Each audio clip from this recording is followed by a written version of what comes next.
One false accusation. Two cops. A public humiliation. And then her brother stepped in and flipped the script completely. It had been a long, exhausting day. Emails, meetings, and last-minute deadlines thrown at her by an overbearing boss. All Jade Carter wanted was to grab a few things from the store, head home, and finally kick off her heels. She pulled into the parking lot of Parker's Market, a small convenience store on the outskirts of Indianapolis, Indiana. It wasn't anything fancy, just the kind of place you ran into when you needed something quick. As she stepped out of her car, her phone buzzed. "Hey baby, don't forget to grab the tea I like. Love you." Jade smiled, shaking her head. Her mother had a habit of reminding her at the last minute. She typed back a quick, "Got it, Ma," before slipping the phone into her bag and walking inside. The automatic doors hissed as they slid open, and the familiar scent of coffee and cleaning supplies hit her. A few customers browsed the aisles. The cashier, a lanky guy in his 40s, leaned against the counter scrolling through his phone. A security camera blinked lazily in the corner. Jade made her way through the store, picking up bread, oat milk, and a bottle of water before finding the tea her mom liked. She tossed it into her basket, then reached for her wallet as her phone buzzed again. "Hey, Ma," she answered, balancing the phone between her ear and shoulder while pulling out cash. "You on your way home?" "Almost. Just grabbing your tea. Anything else?" Her mother chuckled. "No, that's all." "You sure you're okay? You sound tired, baby." Jade exhaled, adjusting the strap of her laptop bag. "Yeah, just one of those days. I'll be home soon."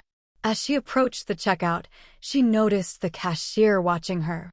His gaze flicked between her and the register, lips pressed tight. At first, she ignored it. But then he leaned over and whispered something to a stock boy nearby. Her stomach twisted. She'd seen that look before. Her call ended just as she stepped forward, placing her items on the counter. The cashier barely made eye contact. "That all?" he muttered. She nodded, sliding the bills across the counter. He hesitated before taking them, glancing toward the front of the store. Jade followed his gaze.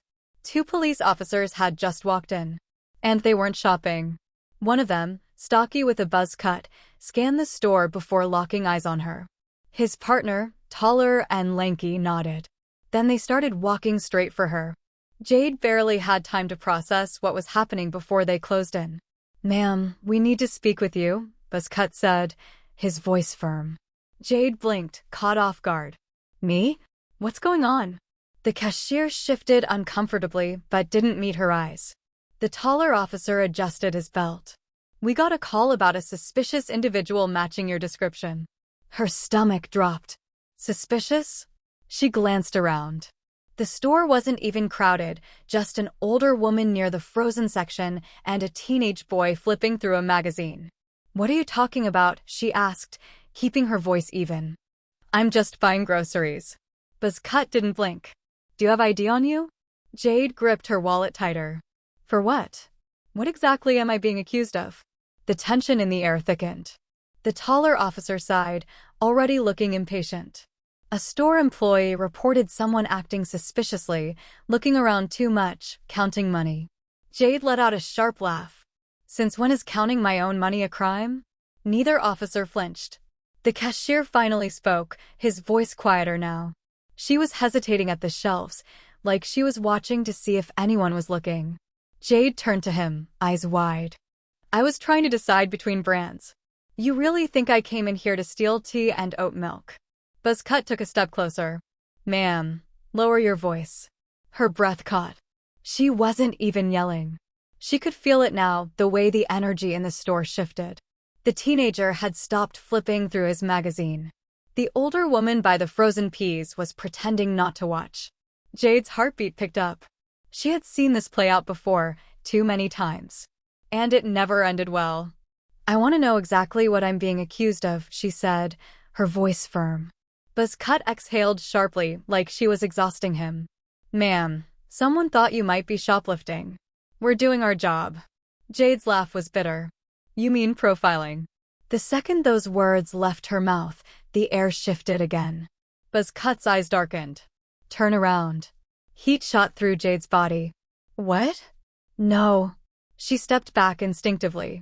I did nothing wrong. The taller officer reached for her. Don't resist. Resist? Jade's voice snapped.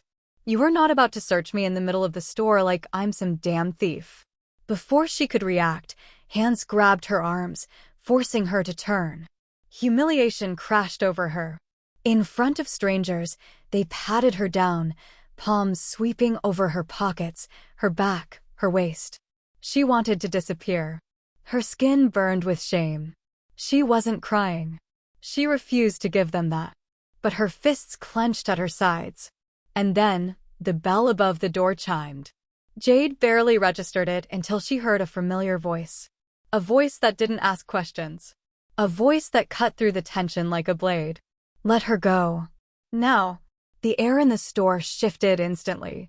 Jade turned her head as much as she could with the officer's hands still on her. But she didn't need to see his face to know who had spoken. Caleb Carter, her older brother, stood just inside the entrance, his broad frame filling the doorway. He wasn't yelling, wasn't moving aggressively, but the weight of his presence was enough to stop everything. The officers hesitated. Buzzcut's grip loosened slightly. Caleb took a slow step forward, his gaze locked onto them. Did you check the security cameras before putting your hands on her? Silence. The store manager, who had been pretending to mind his own business, suddenly looked very nervous.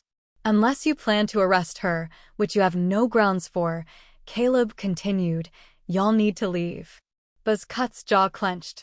His hand hovered near his belt, but then, without another word, he turned and walked toward the door.